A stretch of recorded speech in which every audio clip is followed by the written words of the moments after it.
គេថាពេលវេលាដែលកូនឲ្យយើងមិនត្រឹមតែ10ឆ្នាំទេបងប្អូនស្ដាប់ឲ្យច្បាស់ណាមិនមែនពេលវេលាដែលយើងឲ្យកូនទេណាគឺពេលវេលាដែលកូនឲ្យយើងគឺមានត្រឹមតែ10ឆ្នាំទេបន្ទាប់ពី10ឆ្នាំទៅគឺគេមានមិត្តភ័ក្តិគេចូលចិត្តមានពេលវេលាផ្ទាល់ខ្លួនគេហើយ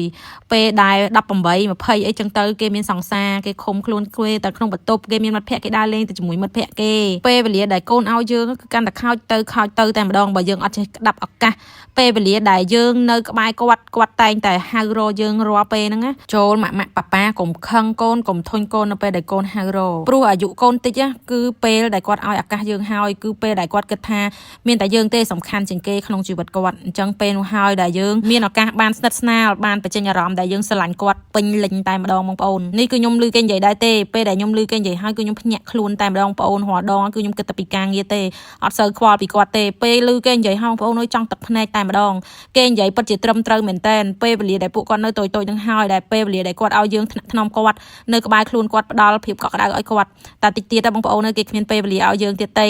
ហើយថ្ងៃនេះដែរគឺកូនខ្ញុំនឹងគឺចង់ញ៉ាំបាយស្រូបស្នាដៃម៉ាក់ជាខ្លាំងឥឡូវហ្នឹងជាពេលដែលគេចូលចិត្តស្នាដៃយើងហើយបងប្អូនអញ្ចឹងចាប់ឱកាសនេះឲ្យបានអូនតួងអត់ទាន់ដល់វ័យដែលទាញ៉ាំអីក្រៅទេបងលៀបវិញណាគឺដល់វ័យហើយចូលចិត្តទាទៅញ៉ាំនេះញ៉ាំនោះបងតួងនៅចូលចិត្តស្នាដៃម៉ាក់ទេឃើញទេបងប្អូនអូនលៀបគឺចាប់ដើមមានមិត្តភ័ក្តិគឺចាប់ដើមចូលចិត្តនិយាយជាមួយមិត្តភ័ក្តិលេងជាមួយមិត្តភ័ក្តិអញ្ចឹងបទពិសោធន៍នេះគឺខ្ញុំធ្លាប់ជួប2ដងហើយបងប្អូនទី1គឺចិត្តខ្ញុំខ្លួនឯងតែម្ដងគឺខ្ញុំធ្លាប់គិតបែបនេះពេលដែលនៅពីក្មេងចូលចិត្តញ៉ាំរបស់ដែលម៉ាក់ញ៉ាំចូលចិត្តទៅណាជាមួយម៉ាក់សុំម៉ាក់ទៅល្ងើដដែលតែពេលដែលធំហើយម៉ាក់ហៅទៅណាក៏អត់ចង់ទៅដែរគឺអត់ចង់ទៅទេគឺអត់ចង់ទៅតាមមនុស្សចាស់តែម្ដងហើយចូលចិត្តនៅឆ្ងាយពីគាត់ដោយសារគាត់ល្អូច្រើនចូលចិត្តមានអ្វីជាខ្លួនឯងចូលចិត្តនៅតែម្នាក់ឯងអញ្ចឹងណាបងប្អូនខ្ញុំចាំបានពេលម៉ែខ្ញុំអន់ចិត្តជាមួយបងស្រីខ្ញុំប៉ុន្តែគាត់អន់ចិត្តជាមួយខ្ញុំដែរអញ្ចឹងតែគាត់អត់និយាយមកលើខ្ញុំទេដោយសារយើងគាត់និយាយមួយយើងគាត់និយាយដើមបងយើងអញ្ចឹងណាគាត់ថា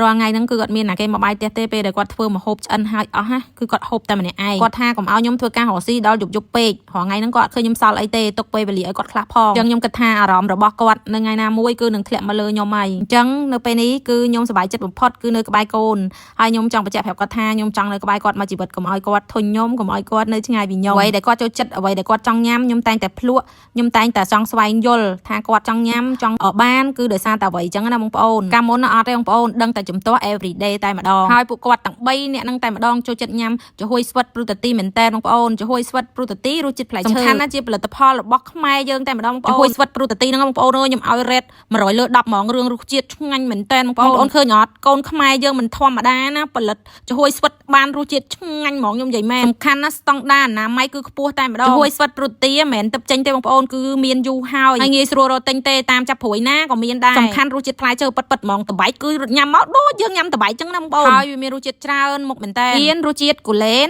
រសជាតិផ្លែត្របែករសជាតិអំពិលផ្អែមរសជាតិក្រូចពោធិ៍សាត់រសជាតិផ្លែព្រីងសម្រាប់5រសជាតិហ្នឹងណាបងប្អូនអូនអាចរកតាមគ្រប់តូបចាប់ព្រួយហ្មងសម្រាប់កញ្ចប់ធំមានដូចជារសជាតិផ្លែឈើចម្រុះ strawberry និងត្រពាំងបាយជូរបងប្អូនអាចរកមើលតាមបណ្ដាម៉ាត Lucky គឺមានហើយបងប្អូនខ្ញុំតែយប់ឡើងសាប់មាត់ល្វីងមាត់អីគឺប្រយទៅ Lucky ហើយមិនត្រឹមតែកូនដែលចូលចិត្តទេណាបងប្អូនសូម្បីតែខ្ញុំក៏ចូលចិត្តដែរគ្រប់រសជាតិគឺឆ្ងាញ់ទាំងអស់តែម្ដងសំខាន់យើងចូលរួមគាំទ្រផលិតផលខ្មែរបងប្អូនសំខាន់ផលិតផលខ្មែរយើងគឺល្អហើយគិតគូរដល់សុខភាពប្រជាជនខ្មែរគ្នាឯងហើយនិយាយរួមទៅពេលដែលយើងញ៉ាំហើយយើងកុំចោលកញ្ចប់ឲ្យសោះបងប្អូនសំបកកញ្ចប់ហ្នឹងគឺយើងអាចយកទៅសរសេរឈ្មោះហើយយកទៅដាក់ក្នុងធុងឆ្នោតគ្រប់ទីកន្លែងដែលមានលក់ចាប់ព្រួយបងប្អូនគេធ្វើការចាំរង្វាន់ជារៀងរាល់ខែរហូតដល់ខែ